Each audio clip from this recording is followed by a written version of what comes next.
Olá, seja bem-vindo a mais uma aula da disciplina de Administração Financeira e Orçamentária. Hoje na aula de número 4, então, vamos trabalhar os conceitos então, de fluxo de caixa de curto, médio e longo prazo. Bom, eu sou o professor Wellington e estou acompanhando você durante esta disciplina. Já vimos diversas peças orçamentárias, e a elaboração de diversos aspectos do orçamento. O fluxo de caixa é mais um componente aí do planejamento orçamentário que é muito importante.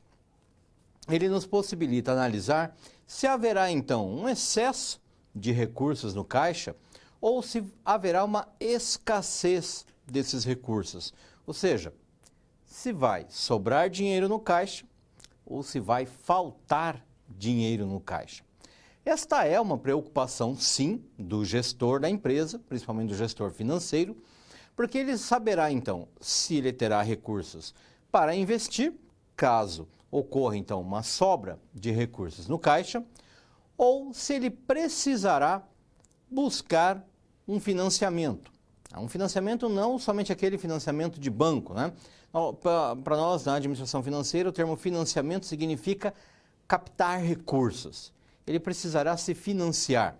Então, ele poderá obter isso no banco, através de um empréstimo ou financiamento. Ele poderá obter esses recursos também com os proprietários da empresa, através de um aporte de capital. Ele também poderá obter esses recursos através de uma promoção, juntamente com o pessoal da área de marketing, então, um desconto para venda à vista, né? Ou então, através do desconto de duplicatas. Aquelas contas a receber que ele tem lá disponível, né? Esperando a data de vencimento, então ele converte isso em dinheiro imediatamente, através então do desconto por uma certa taxa de juros. Então, para que o gestor financeiro tenha condições de se antecipar, e como nós dissemos em várias aulas, né? O planejamento ele visa a antecipação. Então, com o fluxo de caixa é possível antecipar se haverá sobra ou falta de recursos no caixa da empresa e dessa maneira o gestor financeiro poderá estabelecer qual é a melhor estratégia que ele vai utilizar para contrapor então a essa sobra. No caso, se estiver sobrando dinheiro, ele vai fazer investimentos, aplicações desses recursos, ou se estiver faltando dinheiro no caixa, ele vai então buscar uma fonte de financiamento então para cobrir essa escassez de recursos no caixa, ok? Por isso, então, nós vamos trabalhar diversos aspectos do fluxo de caixa. O fluxo de caixa de curto prazo, né, que normalmente é para os próximos períodos, um fluxo de caixa ali de médio prazo, que para alguns anos da empresa, ou um fluxo de caixa de longo prazo, que já tem uma visão mais de viabilidade do negócio, ok? Vamos lá, então, vamos para o nosso convite ao estudo, não é?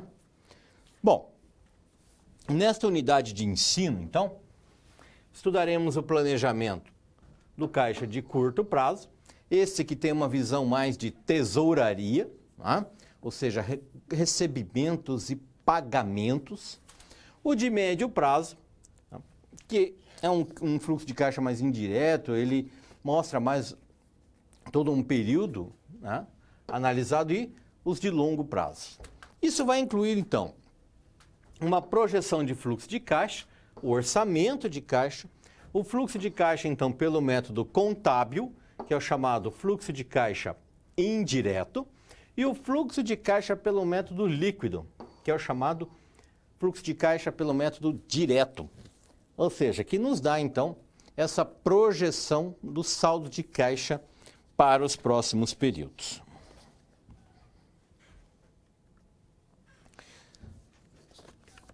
A empresa que vamos trabalhar na aula de hoje é a Whitestone e ela é uma pequena holding, ou seja, holding é uma empresa que possui, então, ações, que possui cotas de participação em outras empresas, né, em outras atividades, tá? Nas quais normalmente ela tem aí a competência para administrar. Então, a holding é uma empresa que administra outras empresas. Então, recentemente, essa holding, a Whitestone, ela decidiu adquirir uma outra empresa, né, chamada Gray Liquid.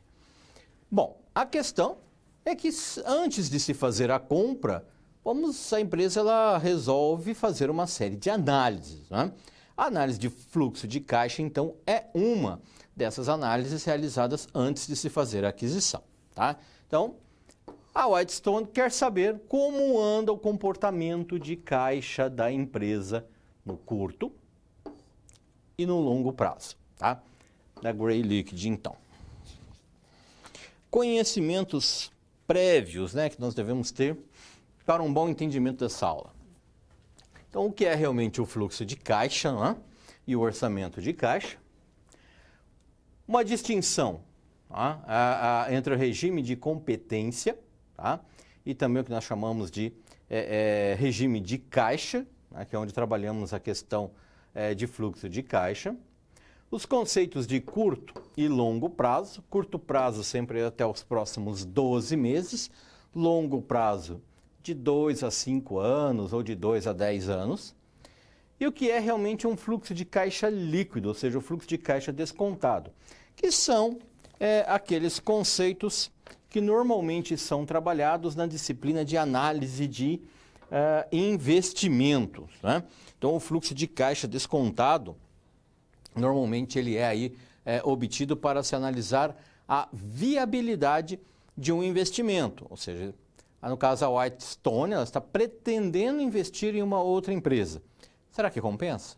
Como é que estará o fluxo de caixa dessa empresa por uma série de 8 anos, 5 anos, 10 anos mais adiante? Então essa é a análise que é feita com esse tipo de fluxo de caixa. Okay? Aí nós vamos trabalhar com aquela questão de VPL, não é? TIR, TMA, Payback, ok?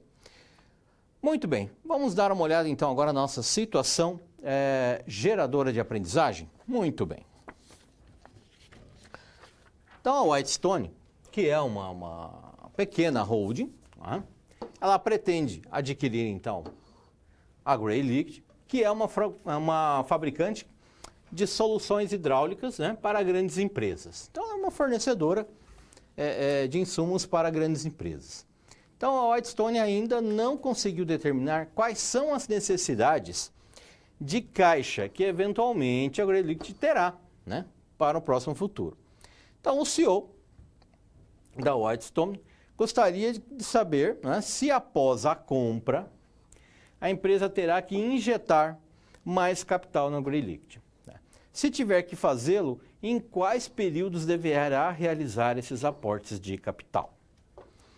Muito bem, então a nossa situação geradora de aprendizagem nos remete a uma questão.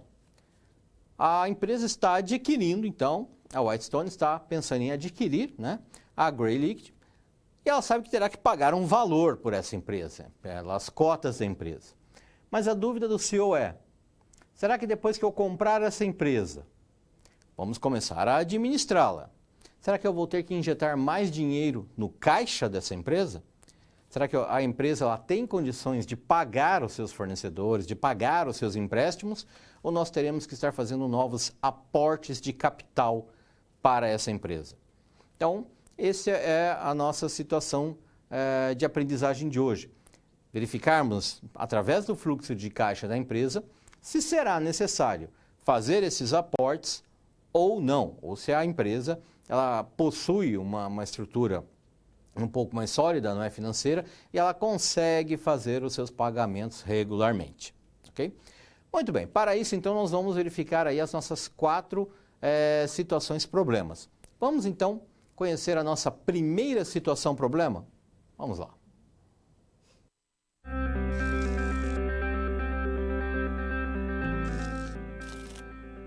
Olá, tudo bem? Espero que esteja gostando dessa aula. Como você pode perceber, é muito importante estudar o conteúdo da pré-aula no ambiente virtual antes de conhecer e resolver as situações problema. Vamos lá? As etapas para compreender e resolver as SPs são simples e facilitam os seus estudos. Primeiro, é necessário conhecer e interpretar os detalhes da situação problema, entender onde se passa a situação, quais agentes estão envolvidos e quais recursos estão disponíveis. Depois, é a hora de problematizar a situação apresentada. Isso significa que seu desafio foi elaborado com base nas informações de empresas, experiência dos professores e acontecimentos do cotidiano de sua área. E por último, você vai solucionar as problemáticas. Para isso, você deve utilizar dos conceitos e das teorias vistas nas pré-aulas. Então o desafio está com você. É hora da SP1. Caso surja um ponto de interrogação, você pode sempre acessar o fórum e enviar suas dúvidas, ok? Bons estudos e até mais!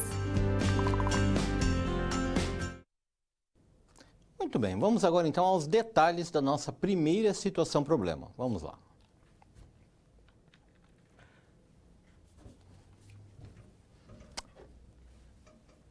Bom, o orçamento de receitas então e gastos para os próximos 6 meses da companhia Gray Liquid. Então veja que você recebeu esse demonstrativo, tá? É um orçamento de receitas e gastos para os próximos 6 meses. Então nós temos aqui a seguinte informação: orçamento de receitas, tá? Então estão apontadas aqui as receitas para cada mês. O orçamento da material, né, direto de fabricação, ou seja, temos aqui quanto a empresa irá gastar, então, com esses materiais diretos de fabricação. O orçamento também com a mão de obra direta.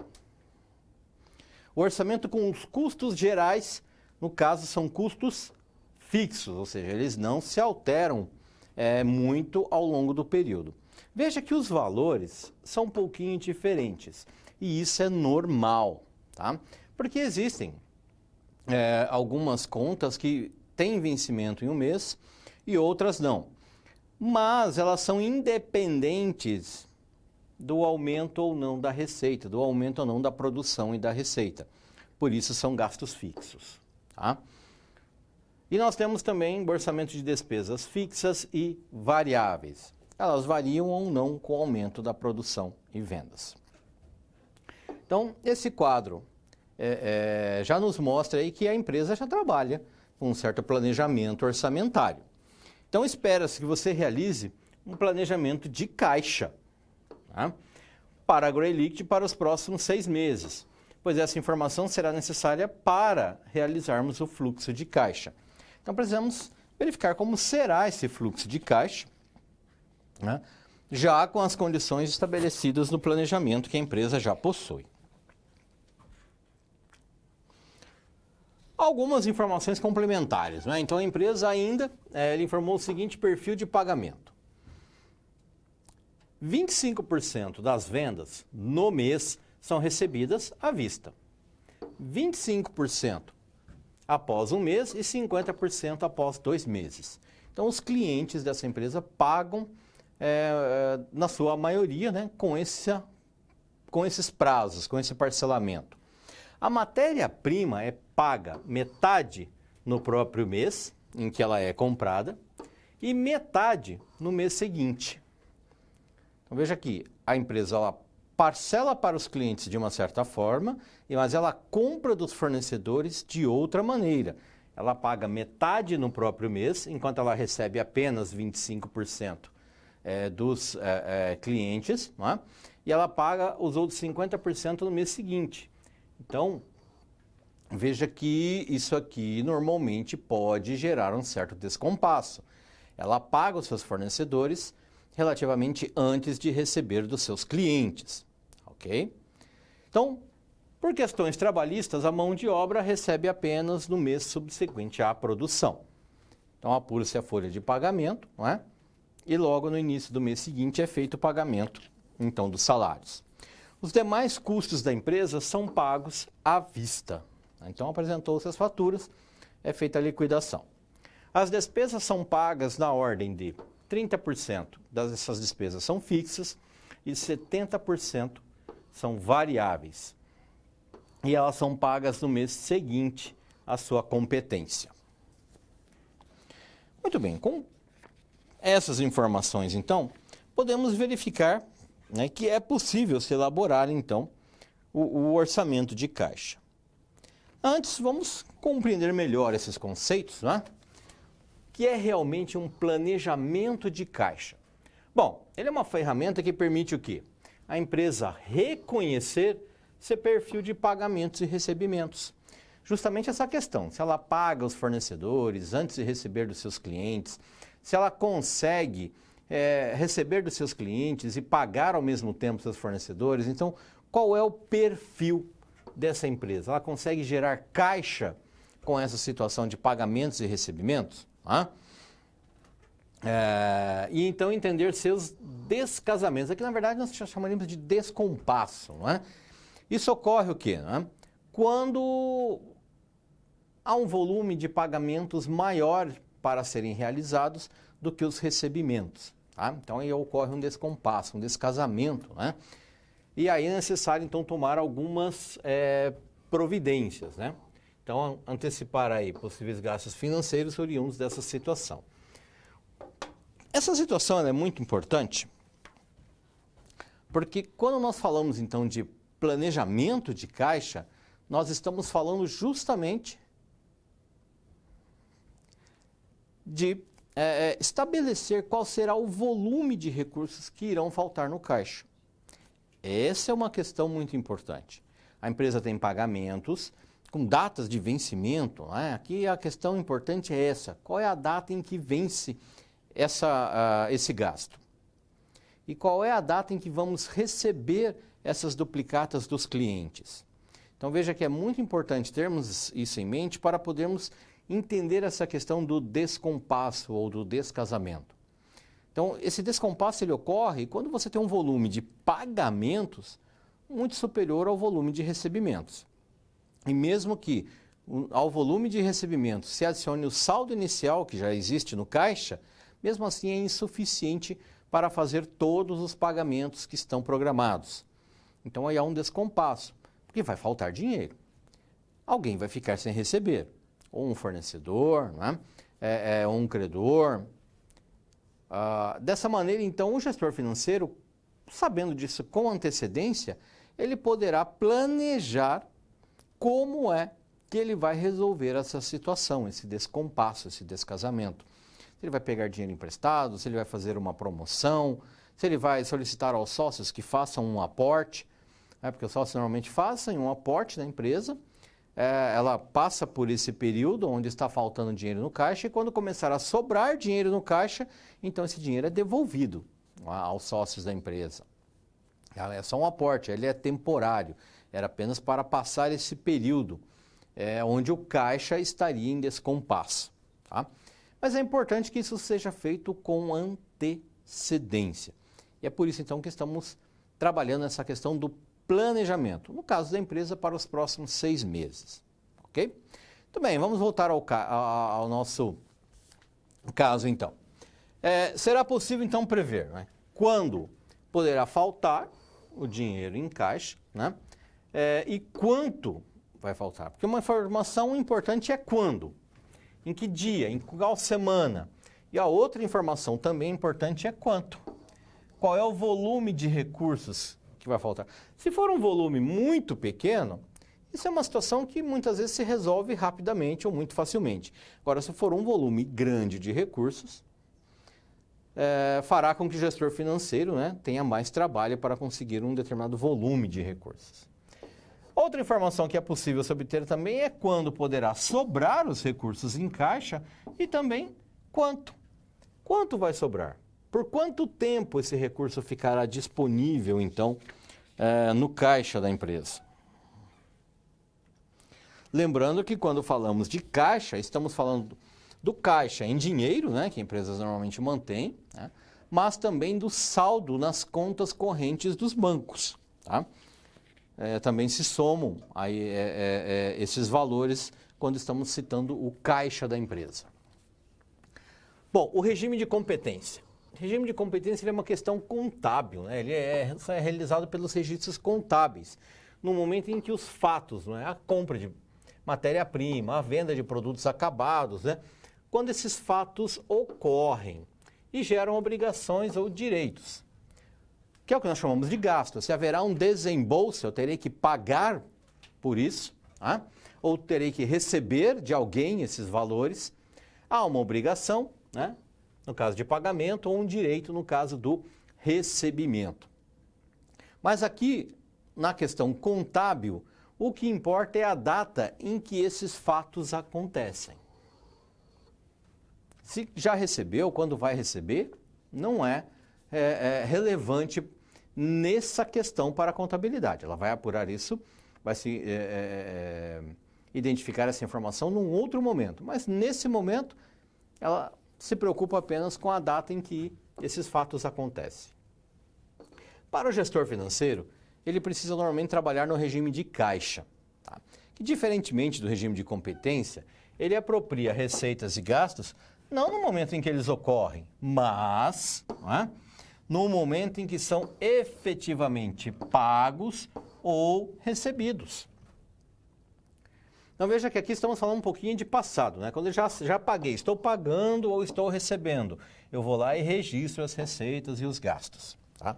Mas quando estamos falando de planejamento de caixa, nós estamos falando de uma visão um pouquinho adiante, né?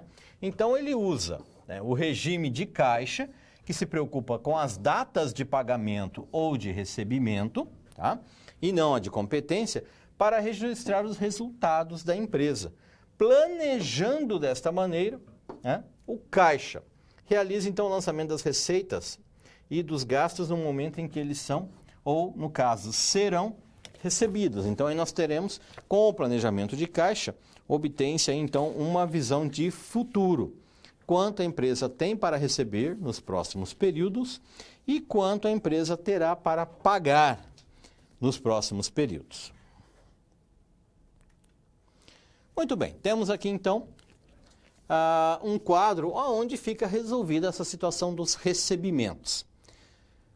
A empresa ela adota a seguinte regra: as vendas são recebidas 25% à vista, 25% no mês seguinte da venda e 50% 2 meses após a venda, que é a terceira parcela. Ok? Então, no mês 1, nós teremos vendas aqui de R$500 mil. É o que está no orçamento de vendas da empresa. Tá? 25% desse valor, R$125 mil, serão recebidos à vista. Veja que, pela cor, é possível identificarmos aonde está no mês 2, não é? Então, esses recebimentos aqui, 500 mil, 25%, eles são a segunda parcela. Ou seja, foi vendido no mês 1, mas está se recebendo agora, no mês 2. Então, 25% de 500 mil mais 125 mil. E as vendas realizadas lá no mês 1, a terceira parcela vai entrar aqui, no mês 3. Só que aqui é 50% que é recebido. Então, 250 mil. E esse processo ele é repetido, mês a mês. Então, veja aqui. Para o segundo mês está prevista uma venda de 535 mil, 25% desse valor recebe no mês 2. Outros 25% desse valor recebe no mês 3 e os 50% restante no mês 4. E assim por diante. 25, 25 e 50, mesma coisa para os outros períodos.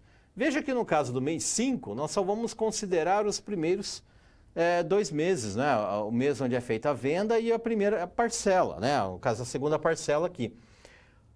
Porque nós estamos simplesmente fazendo um orçamento até o 6º mês. Tá? No caso do 6º mês, nós vamos aproveitar somente então a primeira parcela desse fluxo. Somando tudo então veja que temos 125, total de recebimentos no período 125 mil. 133 mais 125, 258. 150 mais 133 mais 250, 533 mil. E assim por diante, 112 com 150 com 267, 530 mil. Fechando lá no mês 5, 545 e no mês 6, 495 mil. Então veja que foi possível projetar com relativa tranquilidade os recebimentos das vendas realizadas pela Greylict. Agora, vamos dar uma olhada como vai ficar então os pagamentos da empresa. Bom, o material direto de fabricação. A empresa paga 50% à vista e 50% no mês seguinte. Então, da mesma maneira como fizemos nos recebimentos, ela vai comprar 50 mil. 25% ela paga no mês 1. Aliás, aqui é um errinho, 50%, né? Ela paga no mês 1 e 50% ela paga no mês 2. Os 53.500 que ela vai comprar no mês 2, 50% pagos no mês 2, 50% pagos no mês 3. E assim sucessivamente. Somando, então, esses valores, 25 mil, 25 mais 26.750, 51.750, 26 mais 30, 56.750, né? E assim por diante para todos os períodos. O total de mão de obra direta. No primeiro mês não há, porque os colaboradores vão trabalhar, mas de acordo com a legislação só podem receber no mês subsequente. Então, no mês 2 é feito o pagamento da folha de pagamento, né, do mês 1. E assim por diante, né? Então, os valores de folha vieram estimados, tá? E são feitos os pagamentos no mês seguinte. O total de custos fixos, eles são pagos à vista, né? 100% à vista. Então, 50, 60, 65 e 70, igual estava lá no orçamento que nós recebemos. E, por fim, temos as despesas, né, fixas e variáveis. Fixas 30%, variáveis 70%. Então, as fixas são pagas no mês, 30% de 220 mil, 66 mil, 70% de 220 mil, 154 mil. Então, as variáveis, que são 70%, elas são pagas no mês seguinte. As fixas são pagas no próprio mês. E o mesmo processo é executado, então, para os meses seguintes, né? 230.500 de despesas fixas e variáveis. 30% disso, 69.150, é paga no mês 2. 70% desse valor, 161.350, é paga no mês 3. Somando, então, os valores, temos que 66 mil de total de despesas fixas e variáveis no primeiro período, 223 mil para o segundo período e assim por diante. Agora, precisamos somar todos esses pagamentos. Então, nós temos lá 25 mil do material direto de fabricação. No primeiro mês, não temos nada de mão de obra direta. 50 mil de custos fixos diretos e 66 mil de despesas fixas e variáveis. Somando tudo, então, 141 mil é o total de pagamentos neste mês. Para o segundo período, então, 384 mil é o mesmo processo. Tá? Material direto de fabricação, mais a mão de obra, mais os custos fixos, mais as despesas fixas e variáveis. E assim por diante até o sexto período. Então veja que agora ficou relativamente tranquilo de ser projetado aí os pagamentos que a empresa executa. Tá? Então a programação de recebimentos e pagamentos utiliza apenas o regime de caixa. Então é considerado nessa questão apenas as datas, né, de vencimento, seja das contas que serão pagas ou das contas que serão recebidas. Muito bem, essa era a nossa primeira situação problema. Vamos agora ver a nossa segunda situação problema? Vamos lá.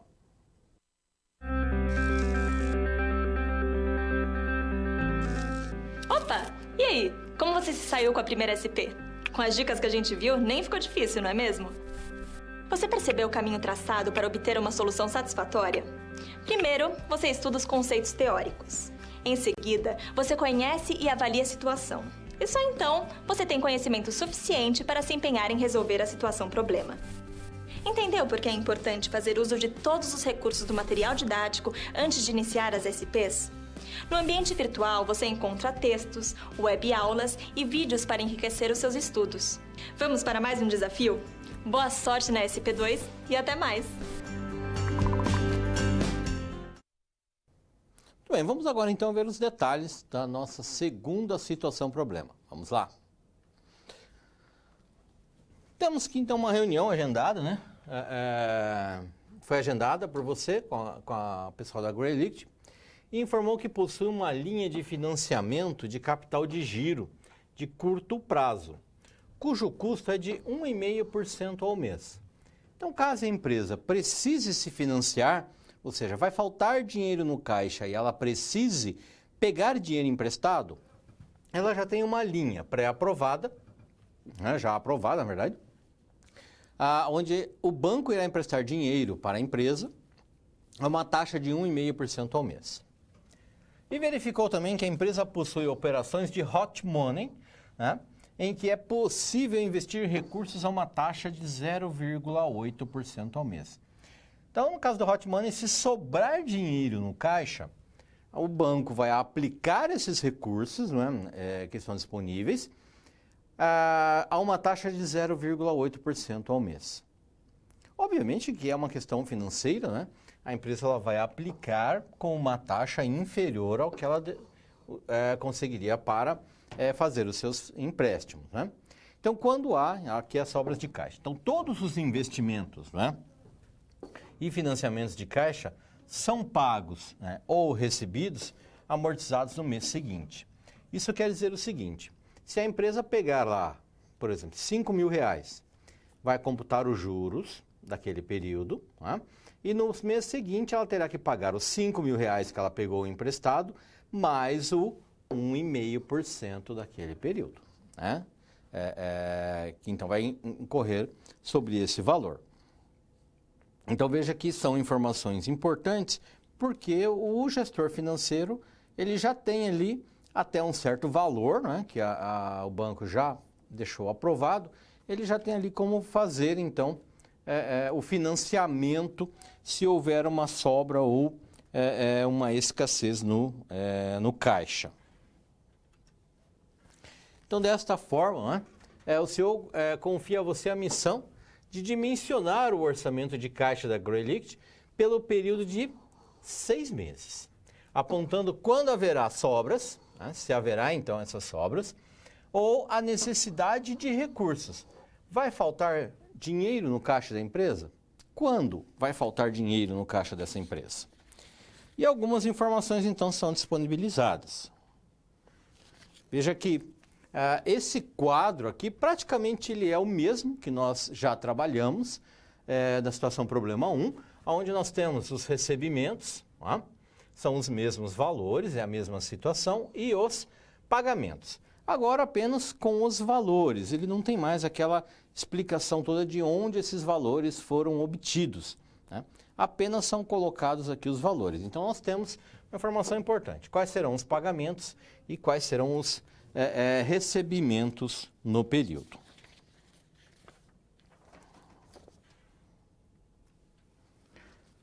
Então, o orçamento de caixa. Bom, ele é uma ferramenta que permite o gestor conhecer o quê? O potencial de geração de caixa. Tá? A empresa terá dinheiro para pagar suas contas? Isso é geração de caixa. Então, da sua empresa. Ao realizar o quê? A comparação dos orçamentos, né, empresariais de receitas e de gastos. O quanto a empresa vai vender, com quanto a empresa vai gastar para conseguir realizar essas vendas. Então, o orçamento de caixa ele vai apontar o quê? Por meio de subtração, basta subtrairmos, né, os recebimentos dos pagamentos, os pagamentos dos recebimentos, né, se a empresa está gerando caixa positivo. Então, se ela for receber mais do que ela vai pagar, caixa positivo. Ou se ela está gerando caixa negativo. Se ela for receber menos do que ela precisa pagar, então ela precisará financiar as suas atividades, ela precisará buscar dinheiro para suportar esse período de caixa negativo. Então, o orçamento de caixa, ele não considera apenas os orçamentos de receita, né, e de gastos, mas também inclui na sua formulação o orçamento de investimentos. Será necessário realizar esses investimentos? Tá? Por quanto tempo? Então, nós temos aqui um exemplo, né? Uma situação exemplo, onde nós vamos ter aqui o orçamento de caixa para a empresa Canecas.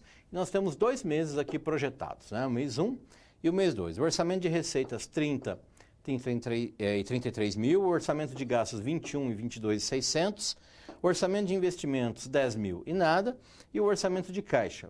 Bom, está previsto aqui uma falta de caixa de 1.000, e para o segundo mês aí uma sobra de caixa de 10 mil. Então veja como o orçamento de caixa ele já demonstra para o gestor olha, vai faltar dinheiro no caixa nesse período aqui. Então o gestor terá que tomar ali alguma providência para poder pagar, né, todos os compromissos que foram assumidos. Já no mês 2, a preocupação já é de investimento.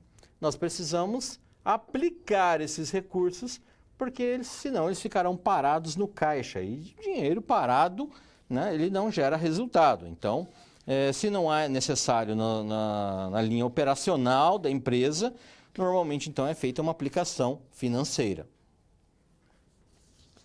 Bom, analisando as variações mensais então de caixa, então retornando ali à nossa situação problema, né, nós temos aqui o orçamento de caixa da empresa. Então, temos lá os totais de recebimentos que extraímos daquela tabela que vimos agora há pouco, tá?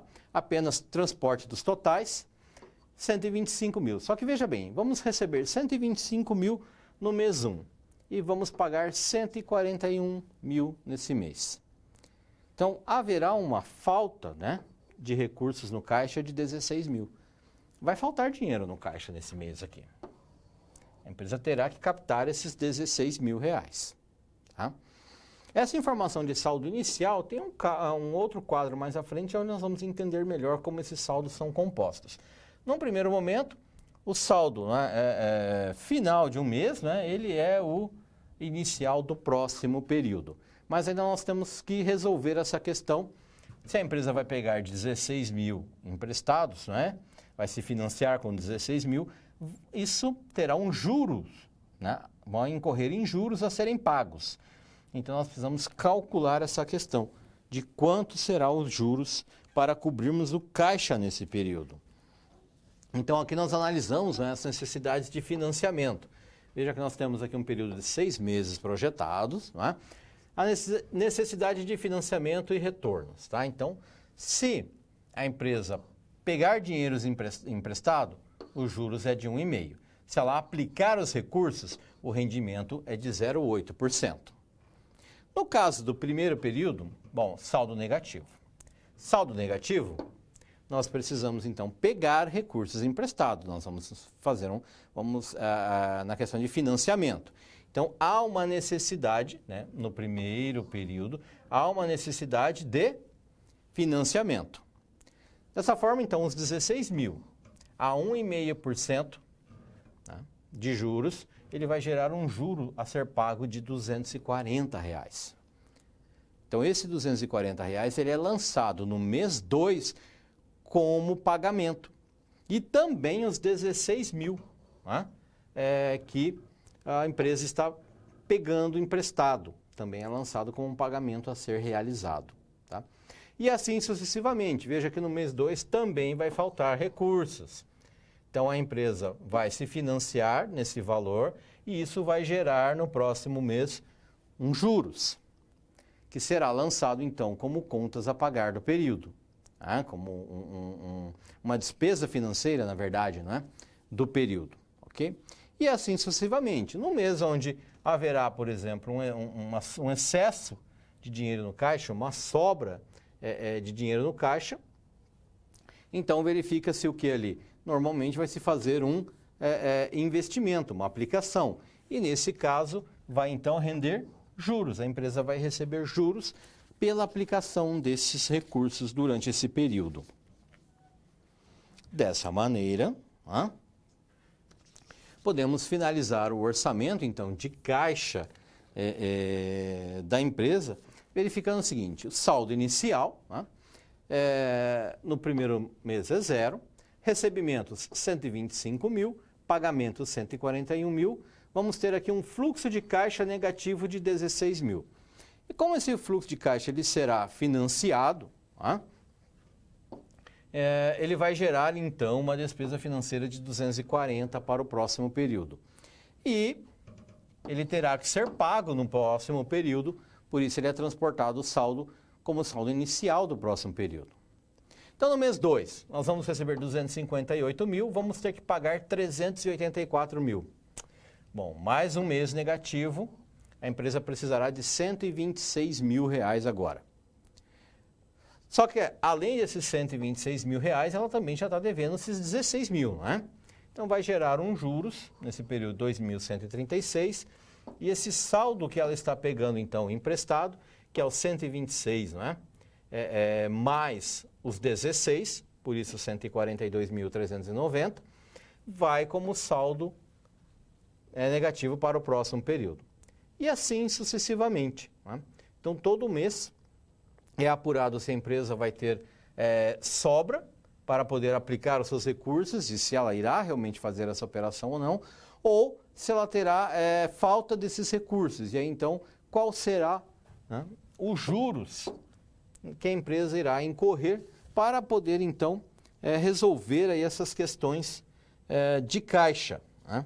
Então, veja que fica dessa maneira claro para o gestor financeiro quais são os períodos em que vão faltar recursos no caixa e quais são as medidas, então, que ele poderá adotar para resolver essas questões com relativa tranquilidade, porque ele teve tempo para se programar, para se planejar, para verificar qual a melhor estratégia. Será que aquela estratégia de pegar no banco o dinheiro emprestado a 1,5%, será que é uma boa alternativa? Será que ele não conseguiria captar esse recurso com os sócios da empresa? Ou será que ele não conseguiria fazer uma promoção? Conseguir vender com um prazo um pouco menor e dessa maneira receber antes de ter esses problemas financeiros na empresa? Então, o gestor ele tem tempo de verificar quais estratégias ele tem disponíveis e que vão se efetivar em resultados a tempo de resolver essas questões. Por isso, então, que o orçamento de caixa ele é muito importante, pois ele nos dá essa visão de como está o caixa da empresa para os próximos meses. Muito bem, essa era então a nossa segunda situação problema. Vamos agora à nossa terceira situação problema? Vamos lá.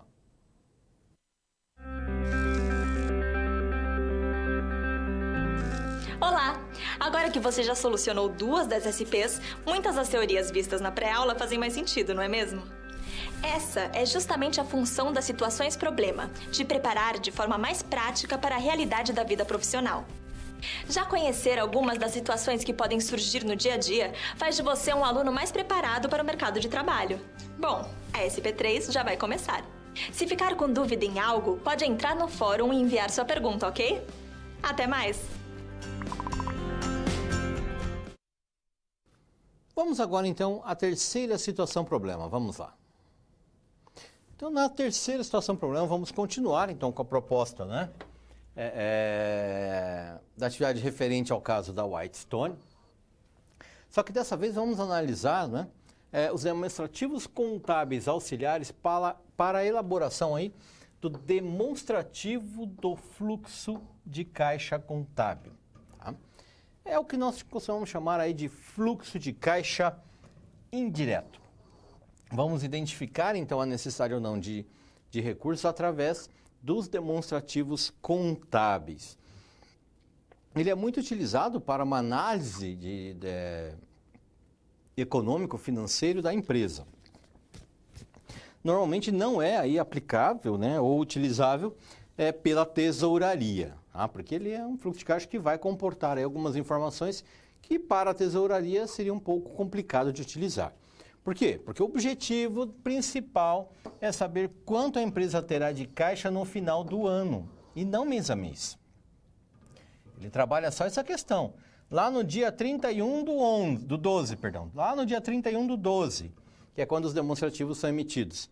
Qual será o saldo final do caixa? Para o gestor financeiro, para o gestor da tesouraria, ele precisa saber isso dia a dia, semana a semana, mês a mês, e não só lá no final do ano. Para os investidores, essa é uma informação importante. Se lá no final do período haverá caixa suficiente para pagar todos os compromissos que foram assumidos. Tá? Então, para trabalhar com este método, né, que procura estabelecer o impacto das variações das contas contábeis no fluxo de caixa da empresa, você reuniu com os dirigentes da Grey Liquid e solicitou os seguintes demonstrativos contábeis. O balanço patrimonial, né, em X1, balanço patrimonial projetado, né, para X2. Então, esse é um balanço que é orçado, né, faz parte do planejamento orçamentário. A demonstração do resultado para o próximo ano de X2, também é uma projeção dos resultados, né? E os demonstrativos serão apresentados na resolução do problema, ou seja, vamos verificá-los, né? Temos aqui, então, uma verificação do que é, então, o fluxo de caixa, não é? Como assim, professor? O que é o fluxo de caixa? Na verdade, um fluxo de caixa, ele é uma rotina de cálculo para verificarmos se vai sobrar ou faltar recursos no caixa. Essencialmente, vamos pegar os recebimentos, mais o saldo que já existia, menos os pagamentos, para verificar, então, se vai haver alguma sobra, né? Ou se vai haver uma falta de recursos no caixa. A esse cálculo, realizado diariamente, semanalmente, mensalmente, não é? Ou mesmo de ano em ano, é o que nós chamamos de fluxo de caixa. Nós vamos verificando, então, qual é o saldo do caixa ao final de cada um desses períodos, ok? Vamos retornar ao slide? Vamos lá. Muito bem. Então, nós trabalhamos nessa questão com os ingressos, então, né, com as entradas e com as saídas de caixa e os equivalentes. Como deve ser apresentado, então, isso no DFC, na demonstração de fluxo de caixa contábil da empresa, tá? Bom, ela vai refletir as transações de caixas oriundas, né, das atividades operacionais. Será que comprar, produzir e vender nessa empresa gera caixa? Nós estamos falando aqui de rentabilidade, de lucro. Estamos falando de caixa. Isso gera caixa na empresa? As atividades de investimento, né, e as atividades de financiamento, elas geram caixa? A empresa, quando tem dinheiro sobrando, ela vai investir. Quando ela precisa de dinheiro, ela vai se financiar. No final, isso ajuda a aumentar o caixa ou a diminuir o caixa da empresa? Tá? Nós temos aqui agora, então, os demonstrativos contábeis, então, o balanço patrimonial da empresa. X1 é um executado e X2 é um demonstrativo projetado. Então, veja que nós temos aqui o ativo circulante com as contas de caixa e banco, que é o que nós chamamos de equivalente de caixa, tá? Porque nós somamos esses valores para efeito de trabalharmos a questão do caixa. Então, tudo que está na conta caixa, R$1.000, e na conta bancos, R$4.000, é caixa de 5.000. É assim que nós utilizamos em análise financeira. Tá? Temos as contas a receber e os estoques. Isso está disposto, né? O ativo circulante está disposto numa ordem de liquidez dessas contas, né? O ativo não circulante, ele é composto pelo realizável a longo prazo, o ativo imobilizado, que é composto pelas contas, né, de equivalência patrimonial e depreciação acumulada. E temos o passivo circulante, que essencialmente é composto pelas contas de fornecedores, que equivale ao pagamento pela compra de matéria-prima, as despesas a pagar, que são as despesas diversas que a empresa tem, e os empréstimos a pagarem, aqueles empréstimos de curto prazo. Temos também, no exigível a longo prazo, né, os empréstimos de longo prazo. Isso é tudo, então, composto já lá no passivo não circulante. E temos também o patrimônio líquido, que é a conta de capital, que é o valor que os sócios realmente investiram na empresa, e o lucro acumulado. Então, o lucro que a empresa vem gerando e que está sendo acumulado no patrimônio líquido. E temos também a DRE da empresa. Essa é uma DRE projetada, não é? Para o exercício de X2, e ela prevê vendas de 100 mil, as deduções sobre as vendas de 50 mil, então vendas líquidas, perdão, 100 mil não, 1 milhão, né? Deduções nas vendas de 50 mil, vendas líquidas 950 mil, custo da mercadoria vendida, né, de R$700 mil, lucro bruto então 250, 950 menos 700, 250 mil. E aí nós temos as despesas gerais, o resultado da equivalência patrimonial, depreciação, despesas financeiras de curto prazo e de longo prazo.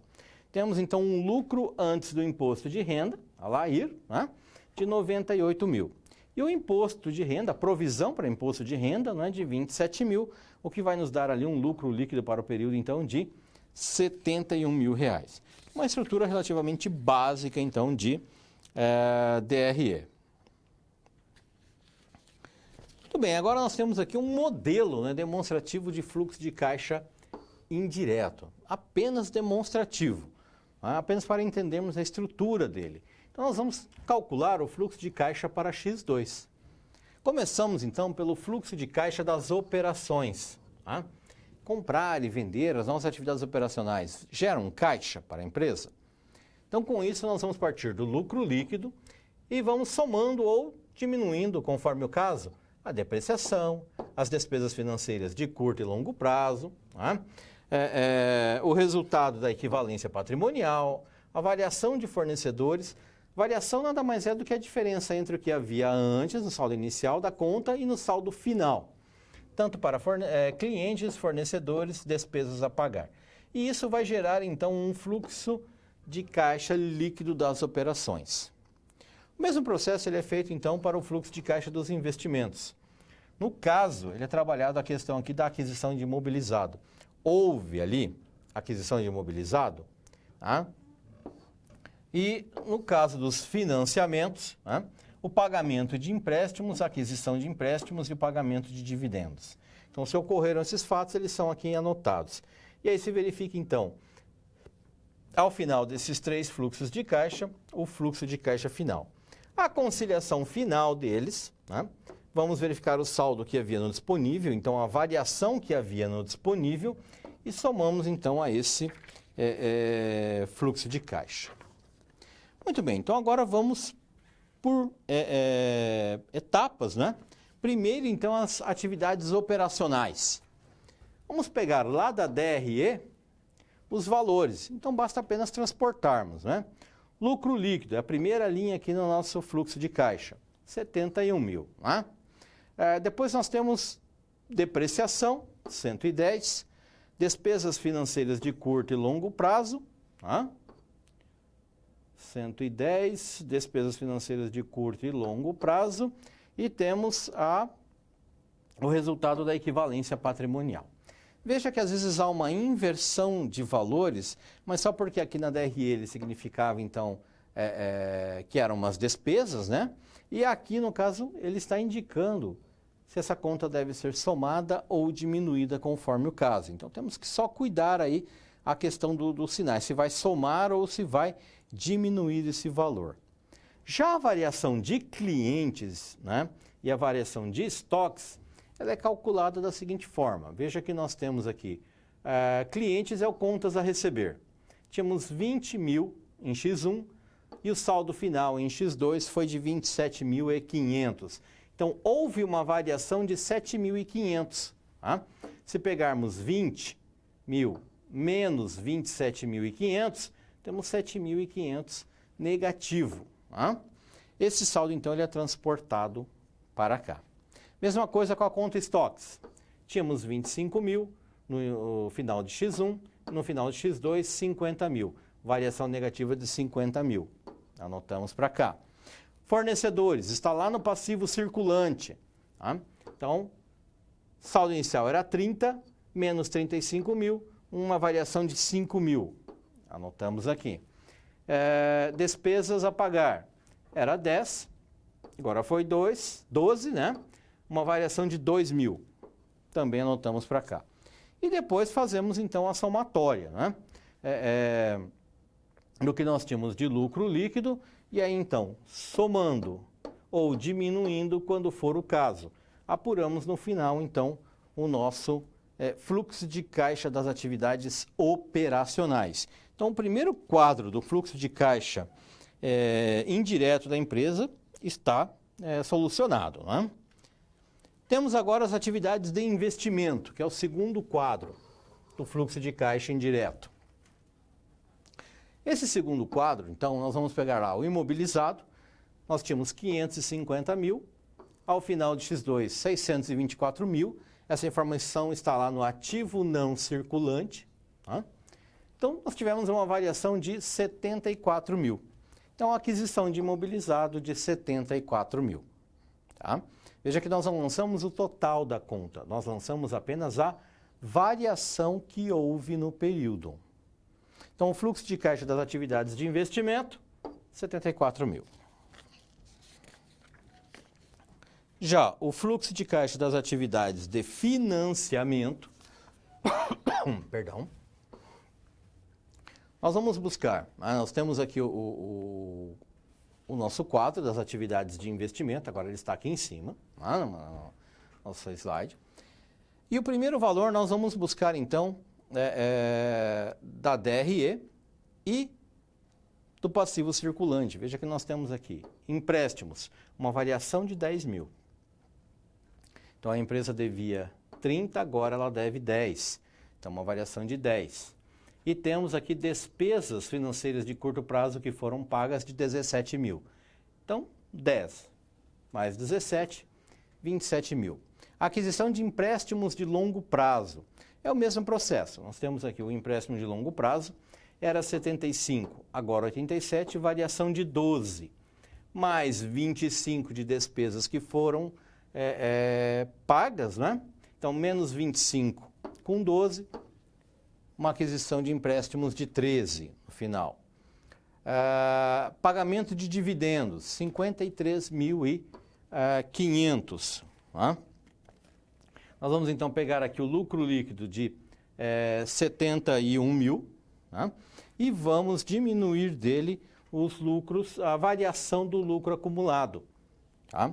Então nós temos ali um lucro acumulado de 17.500, aqui está. Tá? Então 71.500 menos 17.500, tivemos ali um pagamento então de dividendos de 53.500. Tá? Então, esse é o nosso fluxo de atividades de financiamento. 93.500 somando esses três, 27 com 13 com 53 mil. A variação líquida de caixa, vamos ver aqui, acho que temos isso, esse saldo está explicado nesse quadro. Então, a conciliação aqui das variações. Nós tínhamos 5 mil no caixa, né? E depois 15 mil. Então, podemos fazer a conta simplesmente assim. Né? Nós tínhamos 5, agora temos 15, uma variação de 10 mil. Tá? Ou podemos apenas uma variação. Nós tínhamos no caixa 1.000 e depois 7 mil, variou 6 mil. Tínhamos em X1 4 mil e em X2 8 mil. Então, uma variação de 4. 6 mais 4, 10. Tá? Então, 10 mil. Esse é o saldo, então, que compõe o último quadro da nossa demonstração de caixa pelo modelo, então, indireto. Então, veja aqui, foram preenchidos todos os quadros, né? Toda a informação ela foi devidamente, então, identificada nos demonstrativos financeiros da empresa e foi possível elaborar o fluxo de caixa indireto da empresa. E esse é um demonstrativo, então, que os acionistas da empresa vão analisar, porque ele demonstra o saldo lá no final do período. Se vai sobrar algum recurso em caixa ou não haverá essa disponibilidade dos recursos em caixa. Muito bem, essa foi a nossa terceira situação problema. Vamos ver agora a nossa quarta situação problema? Vamos lá.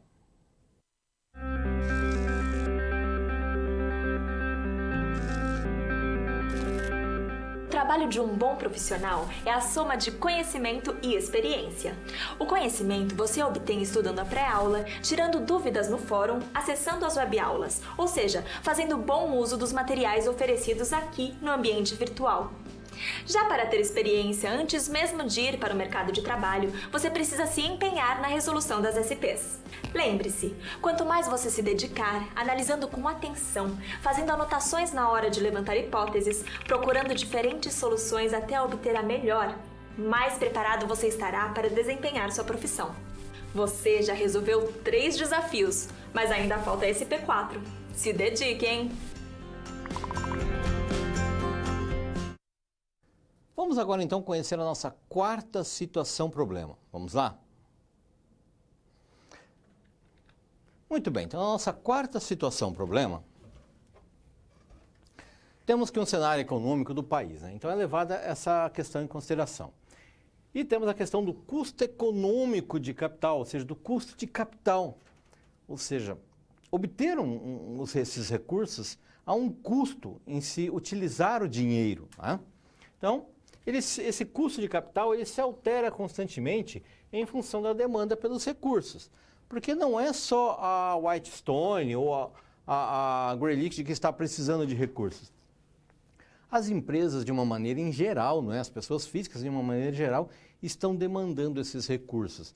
Então, essas taxas de empréstimo, que é o que nós chamamos de custo de capital, elas oscilam bastante ao longo do período. Não é? Então, a Whitestone acredita ser mais confiável estabelecer o valor de negociação por meio do método fluxo de caixa líquido. Ou seja, é um método de fluxo de caixa onde nós vamos verificar, né, com essas oscilações, com o custo de capital existente no cenário econômico, qual será a geração de caixa da empresa. É uma preocupação muito comum para os acionistas da empresa, uma vez que eles pretendem retirar os seus dividendos. Então, a partir do momento em que a empresa consegue ou não gerar caixa, o investidor ele tem uma expectativa de que ele poderá receber os seus dividendos. Por isso, esse modelo de fluxo de caixa, o fluxo de caixa líquido, ele é muito importante para os investidores. Porque se eles perceberem que não haverá como retirar esses dividendos, ou seja, receber esses dividendos, isso mostra que a empresa pode não ser tão boa assim para investimento. Ou seja, a questão de viabilidade econômica e financeira da empresa. Vamos retornar ao slide? Vamos lá. Bom, então, a nossa preocupação aqui é essa. Esse fluxo de caixa é utilizado para isso. Então, com base no fluxo de caixa projetado pelo método contábil para os próximos 10 anos, devemos apontar o saldo líquido de caixa, considerando que um saldo mínimo desejado de 100 mil. Então, a empresa deseja deixar no mínimo 100 mil de caixa ao final de cada ano. Uma questão de reservas, né? Conforme definido pelo CEO da Whitestone. Então, há uma determinação de que a empresa mantenha esse saldo mínimo de caixa ao final de cada período, né? Então, devemos ainda considerar a taxa interna de retorno, né, a TIR, e o valor presente líquido para descontar o fluxo de caixa projetado e obter o quê? O valor da empresa a ser negociado pela Whitestone. Ou seja, esse valor de fluxo de caixa ele é uma maneira de se determinar quanto vale a empresa. Ou seja, quanto compensa eu pagar por essa empresa? Porque no final é o que ela vai me retornar de recursos financeiros. Então é uma maneira importante de se determinar o valor de uma empresa. Então a taxa de desconto ela é muito importante porque ela vai demonstrar aí a exigência, não é, de cada um dos investidores. Então ela será obtida através do custo médio de capital que a empresa Gray Liquid hoje possui, sendo então 120 mil a 10% ao ano e o empréstimo bancário de 180 mil a 18% ao ano. Né? Na questão aí do aporte então dos sócios. Então nós temos um empréstimo 120 a 10% e os sócios vão investir na empresa 180 mil com uma expectativa de retorno de 18% ao ano. Então veja que essa é uma informação importante porque nós temos que levar em consideração essas duas questões. A empresa vai conseguir pagar esse empréstimo? E a empresa vai conseguir gerar o resultado que os acionistas estão esperando? Então o método de fluxo de caixa líquido, né, ele aponta o caixa de uma empresa que está além das necessidades de caixa habitual, ou seja, usada para aquelas atividades de manutenção, ou seja, para as compras, para as vendas, né, para o pagamento das despesas. Agora nós estamos considerando também a necessidade dos acionistas. Então, dessa forma, o fluxo de caixa livre é o valor que está de fato livre para ser distribuído para os acionistas. É realmente aquele valor que os acionistas vão considerar em suas análises para verificar se a empresa é viável ou não. Ela vai retornar o meu investimento? Acrescido de algum ganho? Essa é a informação, então, que o fluxo de caixa líquido fornece a um investidor. Tá? Então, o saldo mínimo de caixa, né? Quando falamos em saldo mínimo, bom, ele reflete gastos que a empresa tem para a manutenção e a expansão de suas atividades. A empresa precisa ter esse dinheiro para manter as condições de continuar comprando, vendendo, né, operando. Então, o saldo mínimo de caixa são valores mantidos pela empresa para honrar, né, seus compromissos, as suas obrigações financeiras, né? E ainda eventuais obrigações oriundas do quê? De acontecimentos não previstos. Então, para uma emergência, para algum problema. Né? Então, saldo líquido de caixa, ele é o quê? O saldo excedente, ou seja, o caixa que está além do caixa mínimo que a empresa exige. Bom, se a empresa precisa de um certo valor para honrar os seus compromissos normais, as suas compras, as suas despesas, então o caixa líquido ele tem que estar além disso, tem que sobrar. Depois de pagos fornecedores, a folha de pagamento, os impostos, né? Tem que sobrar dinheiro em caixa para fazer o pagamento dos dividendos para os acionistas. Então, o fluxo de caixa descontado, ele vai descontar os fluxos de caixa a uma taxa que representa esse custo de capital. A empresa ela utiliza capital de terceiros e utiliza o capital próprio. Então, há um custo para ela utilizar esse capital. Então, a ferramenta assume que as entradas de caixa que o projeto aponta como saldo líquido de caixa custam recursos, né, capital, para a empresa. Então, essa é a questão. A empresa, ao utilizar esses recursos, ela vai pagar um certo juros pelo uso desses recursos. É a isso que nós chamamos de custo de capital. E isso é importante para nós determinarmos, por exemplo, o capital de terceiros. Recursos de longo prazo obtidos a títulos de crédito, por exemplo, bancos e fornecedores. E o capital próprio são os recursos de longo prazo obtidos com títulos de propriedade, ou seja, pelos investidores, pelos sócios, pelos acionistas, pelas pessoas que realmente investiram dinheiro na empresa. Então, esse custo médio ponderado de capital, ele vai verificar uma média ponderada de custos, né, das fontes de capital, seja ela de terceiro ou capital próprio. Então, para entendermos um pouco melhor essa questão, existem recursos que estão investidos na empresa que pertencem a fornecedores, que pertencem a bancos, tá? E esses recursos, muitas vezes, eles têm um certo juros ou uma certa expectativa de juros, principalmente os recursos de instituições financeiras, né? Onde já há uma taxa de juros pactuada ali no contrato. E há também uma expectativa de ganho, que é também uma taxa, uma proporção, né, dos investidores, que é alocado lá como capital próprio. E essa taxa, normalmente, ela é um pouco mais alta, porque reflete a expectativa dos investidores de remuneração do seu capital. É mais ou menos como se você investisse, né, um determinado capital, por exemplo, numa caderneta de poupança, e a final de algum período, 2 meses, por exemplo, você retorna lá. Qual é a sua expectativa?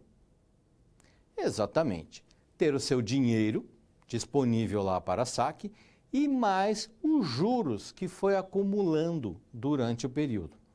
Obviamente que muitas vezes caderneta de poupança ou outras modalidades de investimento podem, em determinados momentos da economia, não serem tão atrativas. Né? Para os investidores, eles têm uma exigência maior. Por exemplo, 5%, 6% ao ano é pouco. No caso dos investidores que nós estamos estudando, eles têm uma exigência mínima de 18%. Só que a empresa não trabalha apenas com o capital desses acionistas. Então, seria um tanto quanto simplista considerar apenas a exigência dos acionistas para fazer o cálculo do custo de capital. Não é? Porque nós temos ali empréstimos bancários também, que tem uma taxa menor. Então, nós trabalhamos com média ponderada. Não é uma média simples, não seria nós pegarmos os 10%, mais 18%, 28%, né? Dividido por 2, 14%. Não é simples assim. porque existe também, temos que respeitar também a proporção que cada uma dessas fontes de recurso investiu na empresa. E isso é muito importante. Então é por isso que nós trabalhamos com uma média ponderada. Nós vamos ponderar essa média de acordo com a proporção que cada uma dessas fontes, né, seja capital próprio ou capital de terceiro, investiu na empresa. Por isso que é muito importante determinarmos então esse custo médio ponderado de capital. Vamos retornar ao quadro? Vamos lá. Muito bem, nós temos aqui então o fluxo de caixa contábil. Então essas são apenas informações que serão utilizadas para o nosso cálculo, onde se aponta os lucros do período, a depreciação, as despesas financeiras de curto e longo prazo, bem como os pagamentos de dividendos que estão previstos. E o fluxo final de caixa que está então projetado. Bom, calculando o custo médio ponderado de capital, então. Como é que fazemos isso? Bom, nós temos lá o capital que pertence, né, aos acionistas da empresa. É 180 mil. Tá? Isso representa 60% do total. Nós temos 300 mil investidos na empresa. Então, 60% disso, 180 mil, né, que é o que pertence, então, aos proprietários. Dessa maneira, então, os proprietários, os acionistas, eles identificaram de uma maneira, muitas vezes, subjetiva, que eles têm uma expectativa que a empresa apresente um retorno para eles de 18%. Então, esse é o custo de capital deles. Então, nós vamos pegar 60%, que na fórmula nós transformamos novamente, né, para 0,6, ou seja, dividimos por 100. Então, 0,6 vezes 18. Vamos chegar a 10,8. Então, essa é o quanto realmente vale para nós. Esse é o nosso, a expectativa final para o capital próprio. Já para o capital de terceiro, que é 120 mil, ele equivale a 40%. Então, nós vamos pegar 0,4 vezes 10, que é a taxa de juros média que a empresa paga para os credores, né, para os bancos, 10% anual. Então, 0,4 vezes 10, 4%. Somando, então, 10,8 mais 4, chegamos a 14,8. Esse é o valor que nós vamos, então, utilizar como taxa de desconto, porque ele vai atender à expectativa tanto dos credores quanto dos acionistas. Tá? Já, então, de uma maneira ponderada. Bom, apurando o fluxo de caixa líquido, então, no modelo livre, nós vamos pegar o fluxo de caixa contábil, que é aquele que vem lá dos demonstrativos contábeis da empresa, e vamos somar a ele os 100 mil, né? Que é ali, então, a expectativa de caixa mínimo que o CEO determinou que a empresa tem que manter, até para fazer frente às suas operações normais. Então, 85 mil, que é o caixa que a empresa vai gerar. 100 mil é o caixa mínimo que ela deverá manter, então vai faltar 15 mil no caixa no primeiro ano. 180 mil no segundo ano e dali para frente ela terá um excedente de caixa. Né? Para apurarmos então o fluxo de caixa descontado, nós vamos pegar o fluxo de caixa líquido, então, né? E vamos fazendo o desconto pela taxa de desconto período a período. Então, 15 mil negativos lá no final do primeiro período são 13 mil negativos no período zero, ou seja, no momento da análise, né, que está sendo realizada. Tá? Então, isso é feito período a período. Então, 180 negativo viraram 136 negativos. E os excedentes de caixa também foram todos trazidos a valor presente. Uma vez que esses valores agora estão em valor presente, nós podemos, pela regra da matemática financeira, acumular esses valores. Então, o primeiro período nós apenas repetimos, menos 13 mil. Como teve 136 negativo também no segundo período, 13.200 negativo. No terceiro período, 10 mil positivo. Então, vamos acumular, fica ainda apenas 2 mil negativo.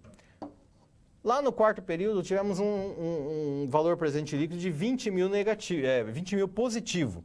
Como tinha 2 mil negativo, ele acumulou 17.900 positivo.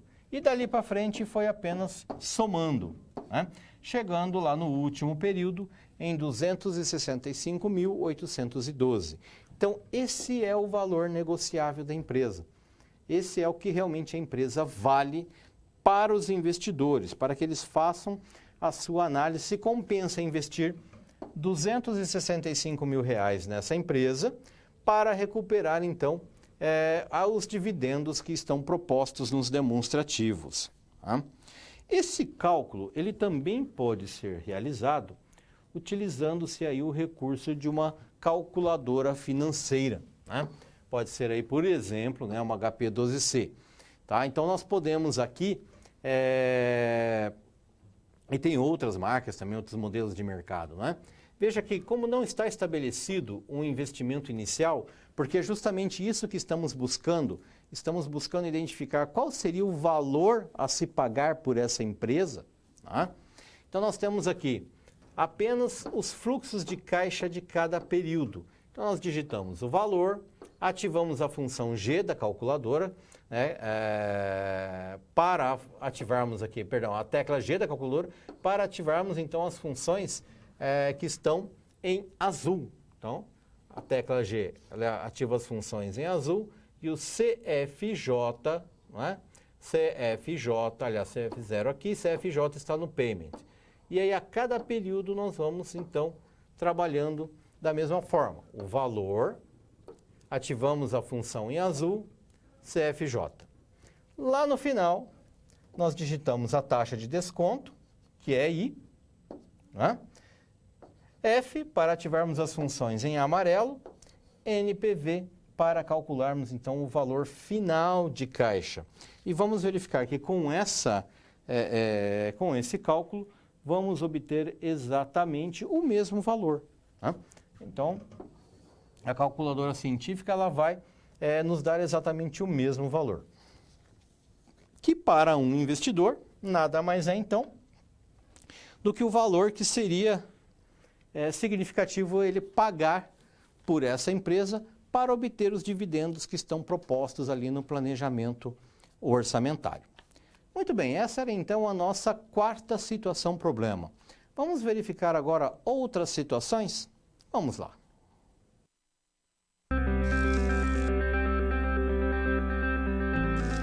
E agora que todos os desafios foram concluídos com sucesso, é hora de refletir sobre o que foi visto.